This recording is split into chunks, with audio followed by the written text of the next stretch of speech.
का बेटा कहा है शकुंतला के खुदे डेरा पंडित पर गए ना चर्चा जल गए लाते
जैसे दिन से लाए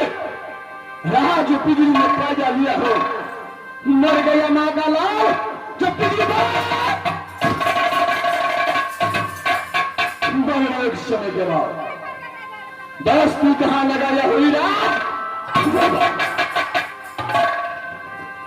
सुबह क्या हो तो साज को जानता हूँ अगर साज किया हूँ तो सुबह का शेरे में दोस्त से दूर रोज के छुट्टी लेकर आज महुआ से आज गुजर गया मैं आज हफ्ते रोज गुजर गया मैं क्या मैं सुधरा दिया दोस्तों पर जोरी जोरी की आवाज लगाया है मैं सबसे पहले अपने देश के आप पास जाते हूँ उसके बाद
आते हुए उसके बाद देखा जाएगा।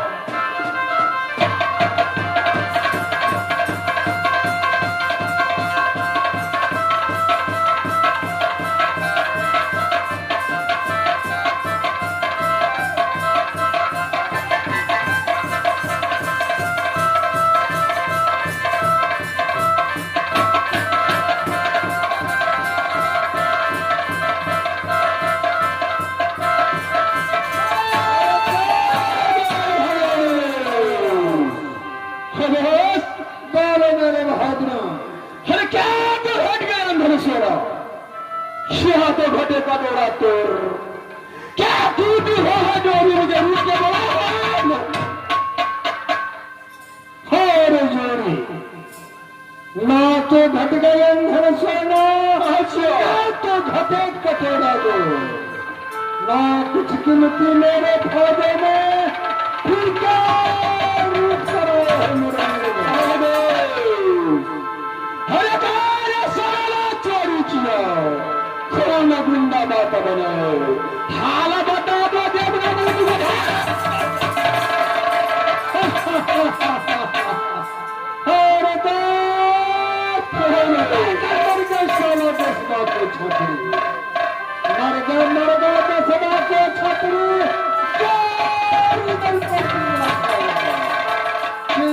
मैया दसवीं जन में किनकर मैया दसवीं जन में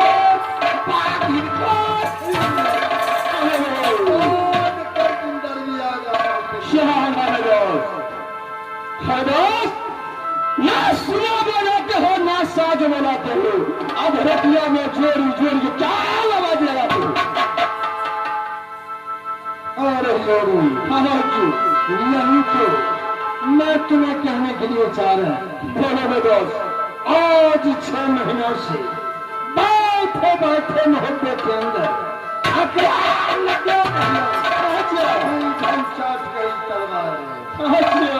अरे नाच गाना मेरा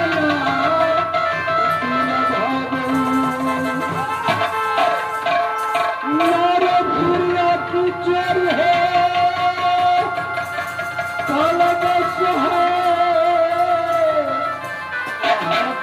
ध्यान चोरी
उसमें सगुन का पोथी खोलो और देखो सगुनिया पोथी में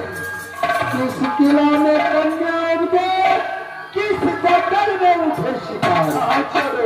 खान में काबे जंगीर उतर को क्या तुम्हारा कहना है मैं सगुनिया को उच्चारण करेंगे आवाज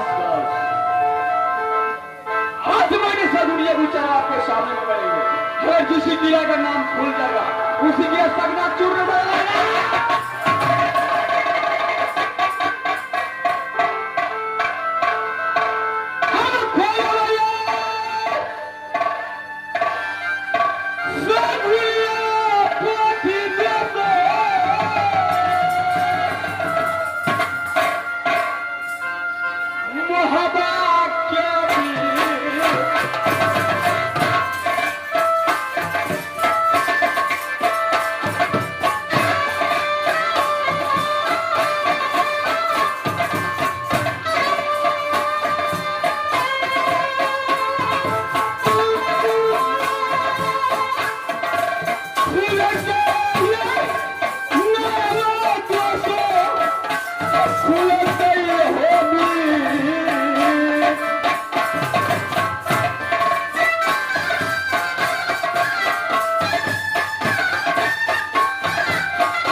Who